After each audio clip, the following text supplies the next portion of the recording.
మన వారాహి సిల్వర్ జ్యువెలరీలో అద్భుతమైన ఆఫర్స్ పొందండి మరియు కార్ గెలుచుకునే గొప్ప అవకాశం. అమెరికా ఉపాధ్యక్షుడు జేడి వాన్స్ పదవికి ఎసరు రాబోతుందా? వాన్స్ పదవితో ప్రెసిడెంట్ ట్రంప్ ఆటలాడుతున్నారా?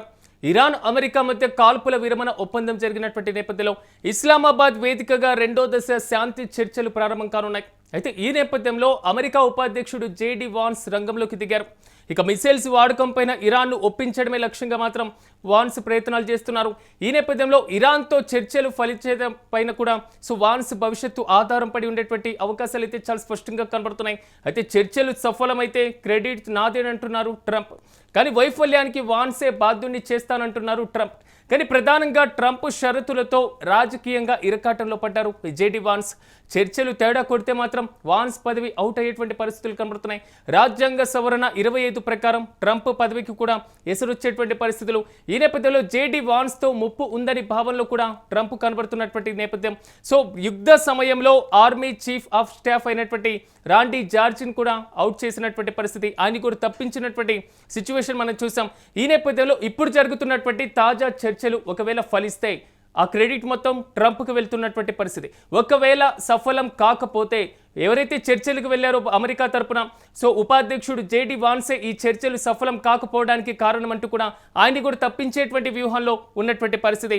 కానీ ట్రంప్కి ఆయన పదవి పైన అభద్రతా భావం నెలకొందా అంటే అవుననే సమాధానం వినబడుతుంది. ఎందుకంటే అమెరికాలో ఉన్నటువంటి రాజ్యాంగం 25వ చట్టం ఏదైతే సవరణ ఉందో ఆ ఆర్టికల్ ప్రకారం అమెరికా అధ్యక్షుని తొలగించేందుకు ఉపాధ్యక్షుడితో పాటుగా క్యాబినెట్లో ఉన్నటువంటి మెజార్టీ మెంబర్స్ ఒక కీలకమైనటువంటి నిర్ణయం తీసుకుంటే అమెరికా అధ్యక్షుడిని తొలగించేటువంటి అవకాశం ఉంటుంది. ఒకసారి అమెరికా అధ్యక్షుడిని తొలగిస్తే ఉపాధ్యక్షుడు అధ్యక్షుడిగా వ్యవహరించేటువంటి పరిస్థితులు కూడా కొన్ని సందర్భాల్లో కనబడుతూ ఉంటాయి. ఈ నేపథ్యంలో ఎప్పటికైనా జేడి వాన్స్తో తనకు తన పదవికి ఎసరు మాత్రం తప్పదు అని అమెరికా అధ్యక్షుడు భావించినట్లుగా తెలుస్తుంది. తాజాగా జరగబోయేటువంటి చర్చల్లో జేడి వాన్స్ను బలి పశువుని చేయాలి అనేటువంటి ఆలోచన ట్రంప్ మధ్యలో ఉన్నట్లుగా తెలుస్తుంది. ఇంతకీ జేడి వాన్స్ ఏమన్నారు ఒకసారి చూద్దాం. First of all, I actually think, and there's a lot of bad faith negotiation and a lot of bad faith, propaganda going on. I think this comes from a legitimate misunderstanding. I think the Iranians thought that the ceasefire included Lebanon, and it just didn't. We never made that promise. We never indicated that was going to be the case. What we said is that the ceasefire would be focused on Iran, and the ceasefire would be focused on America's allies, both Israel and the Gulf Arab states. Now, that said, first of all, ఇక ఇదే అంశంపై మరింత సమాచారం మా ప్రతినిధి వెంకట్ అందిస్తారు. వెంకట్, చెప్పండి, America Iran మధ్య ఉన్నటువంటి చర్చలు సఫలమైతే ట్రంప్ క్రెడిట్, ఒకవేళ విఫలమైతే వాన్స్కు ఆ క్రెడిట్ వెళ్ళి పదవికి కొంతవరకు తప్పించేటువంటి వ్యూహం. ఇలాంటి యుద్ధ సమయంలో అంతర్గత రాజకీయ విభేదాలు ఇప్పుడు ఇంకా ప్రదర్శించేటువంటి యోచనలో ట్రంప్ కనబడుతున్నారు. ఎలా చూడాలంటారు? రీసెంట్ అప్డేట్స్ ఏంటి? సిరాజ్, అంటే మనం రాజకీయంగా అంటే యుద్ధాన్ని ఇప్పుడు ఏం జరుగుతుందండి, క్షిపణుల గురించి ఇవన్నీ కూడా మాట్లాడుకుంటూ వస్తున్నాం. క్షిపణులు ఏంటి, అణుబాంబులు ఏంటి, లేదంటే అండర్ వాటర్ మైన్స్, ఇట్లా ఇవన్నీ యుద్ధం గురించి లేదా పోతున్న ప్రాణాల గురించి మాట్లాడుతున్నాం. కానీ అమెరికాలో జరుగుతున్నటువంటి రాజకీయ పరిణామాల గురించి దాదాపు ప్రపంచం పెద్దగా దృష్టి పెట్టడం లేదు అనేది అయితే స్పష్టంగా అర్థమవుతున్నటువంటి విషయం. తాజాగా అంటే మనకున్నటువంటి సమాచారం ప్రకారం అసలు ఈ యుద్ధాన్ని ఆపటానికి ముందు నుంచి కూడా అటు హంగేరీలో కూర్చుని జేడి వాన్స్ తీవ్ర స్థాయిలో ప్రయత్నాలు చేస్తున్నారు. ఎలాగైనా సరే యుద్ధాన్ని ఆపడానికి ఆయన అటు అంటే పాకిస్తాన్ ద్వారా ఇరాన్ అగ్రనాయకత్వంతో మాట్లాడేటువంటి ప్రయత్నం జరుగుతోంది అనేటువంటి వార్తలు అయితే వచ్చినాయి.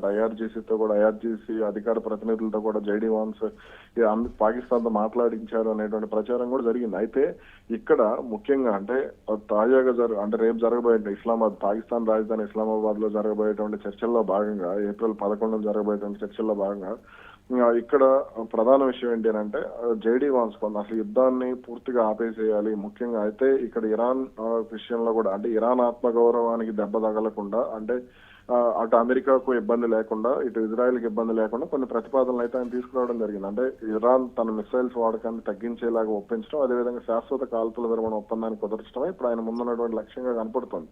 అయితే ఇప్పటికే అమెరికా ఇరాన్ మధ్య 2 వారాల తాత్కాలిక కాల్పుల విరమణ కుదిరినప్పటికీ కూడా అది చాలా బలహీనంగా ఉండటం కూడా కొంత ఇబ్బందికరమైనటువంటి అంశం. అయితే లెబనాన్ విషయంలో ఇరు దేశాల మధ్య భిన్నాభిప్రాయాలు ఉండడం కొంత ఇబ్బందికరమైనటువంటి పరిస్థితి. అయితే ఇక్కడ క్రెడిట్ వర్సెస్ ఫెయిల్యూర్ అనే వారైతే జరుగుతుంది. అంటే చర్చలు సఫలమైతే ఆ విజయం తమదేనని ప్రెసిడెంట్ ట్రంప్ ప్రకటించుకుంటున్నారు. ఒకవేళ చర్చలు విఫలమైతే మాత్రం దానికి జేడి వాన్స్ ని బాధ్యుని చేస్తానంటూ కూడా పరోక్షంగా హెచ్చరించినట్టుగా కూడా తెలుస్తుంది. ఈ నేపథ్యంలో చర్చల్లో ఆశించిన ఫలితం రాకపోతే వాన్స్ పదవికి ఎసరు వచ్చేటువంటి అవకాశాలు కూడా స్పష్టంగా ఉన్నాయనేది అయితే ఓకే అమెరికా వెంకట్, రాజకీయ కొంతవరకు వర్గాలు అంటే చర్చల ఇష్యూని పక్కన పెట్టేస్తే ట్రంప్ మీద స్వదేశంలో వస్తున్నటువంటి విపరీతమైనటువంటి వ్యతిరేకత జేడీ వాన్స్ కు అనుకూలంగా ఉండేటువంటి ఎఫెక్ట్ ఉంటుంది. అందుకే ట్రంప్ కొంచెం భయపడుతున్నారు అనుకోవచ్చా ఈ సిచ్యువేషన్? అయితే ఇక్కడ మనం కొన్ని విషయాలు ఆలోచించాలి. ఇక్కడ జేడీ వాన్స్ భవిష్యత్తులో అమెరికా అధ్యక్షుడు అయ్యేటువంటి అవకాశం ఉంది. అందుకనే ఈ యుద్ధం జరగకూడదు అనేటువంటి ఆలోచన. ఇప్పుడు ట్రంప్ మీద వస్తే ట్రంప్ మీదే రాదు వ్యతిరేకత. ఇప్పుడు రిపబ్లికన్ పార్టీ మొత్తం మీద వస్తుంది. ముఖ్యంగా ఈ ప్రభుత్వంలో జేడీ వాన్స్ ఉన్నారు కాబట్టి ఇప్పుడు రేపు తీసుకునేటువంటి అంటే రేపు ఆయన ఎన్నికల్లో పోటీ చేయాలంటే 2028లోనో 27లోనో ఆయన మళ్ళీ అధ్యక్షుడిగా పోటీ చేయాలంటే అది చాలా వరకు కూడా ఇబ్బందికరమైనటువంటి పరిస్థితి ఉంటుంది. కాబట్టి ఇక్కడ కొంత ఆయన కూడా వెనక్కి తగ్గుతున్నటువంటి పరిస్థితి. అంటే యుద్ధం అన్న ఆపణ ప్రభావాన్ని ఆయన కూడా అటు వైట్ హౌస్ లో కొంత అటు. కాకపోతే ఇక్కడ ఏమవుతుందంటే జేడీ వాన్స్ కి ప్రధానమైనటువంటి సమస్య ట్రంప్ మనస్తత్వం ఒకటి, ఇజ్రాయెల్ అధ్యక్షుడు మనస్తత్వం ఒకటి, ఇజ్రాయెల్ ప్రధాని మనస్తత్వం ఒకటి, అదేవిధంగా అమెరికా రక్షణ శాఖ మంత్రి పీటర్ హెగ్సెట్, అదేవిధంగా విదేశాంగ శాఖ మంత్రి మార్క్ రూబియో, వీళ్ళ నలుగురిని కంట్రోల్ చేయడం అనేది జేడీ వాన్స్ కి చాలా వరకు కూడా ఇబ్బందికరమైనటువంటి పరిస్థితి. ఎందుకు అని అంటే వీళ్ళందరూ కూడా ఇరాన్ కు వ్యతిరేకంగా ఆలోచించేటువంటి వ్యక్తులే. ట్రంప్ సంగతి పక్కన పెడితే మిగిలిన ముగ్గురు కూడా ఇరాన్ విషయంలో కఠినంగా వ్యవహరించాలి, అంటే ఎక్కడా కూడా జాలి తెలవకూడదు, ఇజ్రాయెల్ కు అనుకూలంగానే ఉండాలనేటువంటి ఆలోచన ఉన్నటువంటి వాళ్ళు అమెరికా ప్రభుత్వంలో ఉన్నటువంటి ఇద్దరు. వీళ్ళందరూ కూడా ఇప్పుడు జేడీ వాన్స్ కు చాలా ఇబ్బందికరంగా మారుతున్నారు. ఇదే అమెరికాలో నో కింగ్స్ ఉద్యమం కానీ ఇవన్నీ జరగడానికి ప్రధాన కారణం ఇదే అని చెప్పుకోవచ్చు. అయితే ఇక్కడ మనం చూస్తే మాత్రం కొంత ఇక్కడ పాకిస్తాన్ ప్రధానమంత్రి షహబాజ్ షరీఫ్ మాత్రం స్వయంగా చొరవ తీసుకుని ఇరాన్ ప్రతిపాదించినటువంటి 10 అంశాల శాంతి ప్రణాళికను అంటే అమెరికా ఆమోదించేలా ఒప్పించడంలో కొంత ఇటు జేడీ వాన్స్ తో కూడా ఆయన చర్చలు జరుపుతున్నారు. ఈ నేపథ్యంలోనే గల్ఫ్ దేశాల మాదిరిగా కాకుండా పాకిస్తాన్ లో అమెరికా సైనిక స్థావరాలు లేకపోవడం కానీ, ఇరాన్ తో సుమారు 900 కిలోమీటర్ల పొడవైన సరిహద్దు ఉండటం, ఇవన్నీ కూడా కొంత ఇరాన్ కూడా పాకిస్తాన్ నమ్మటానికి కారణమైంది. అందుకనే జేడీ వాన్స్ కూడా ఇప్పుడు పాకిస్తాన్ లో ఈ మీటింగ్ అయితే పెడుతున్నటువంటి పరిస్థితి. కానీ వెంకట్, కొంతవరకు అంటే పూర్తి స్థాయిలో వైస్ ప్రెసిడెంట్ ని తొలగిస్తామని ట్రంప్ అంటున్నారు. అంటే సో ఇప్పుడు జరగబోయేటువంటి చర్చల్లో జేడీ వాన్స్ కు ఫ్రీడమ్ ఇచ్చినట్లేనా? సో ఆయన పూర్తి స్థాయిలో అమెరికా యొక్క ఏదైతే డిమాండ్స్ ఉన్నాయో అవి సాధన కోసం పూర్తి స్థాయిలో ఎలాంటి చర్యలు తీసుకోవాలో అన్ని చర్యలు తీసుకునేందుకు ఫ్రీడమ్ ఇచ్చినట్లేనా? ఇక్కడ జేడీ వాన్స్ కి ఫ్రీడమ్ ఇచ్చారా అంటే అది మనం చెప్పలేనటువంటి పరిస్థితి. ఎందుకు అని అంటే ట్రంప్ మనస్తత్వాన్ని మనం ముందు అంటే ఏ విధంగా అంచనా వేయాలో అర్థం కానటువంటి అసలు ట్రంప్ సొంతగా ఆలోచిస్తున్నారు. గతంలో జో బైడెన్ కి సంబంధించి మనం ప్రధానంగా ఆరోపణలు వినేవాళ్ళం.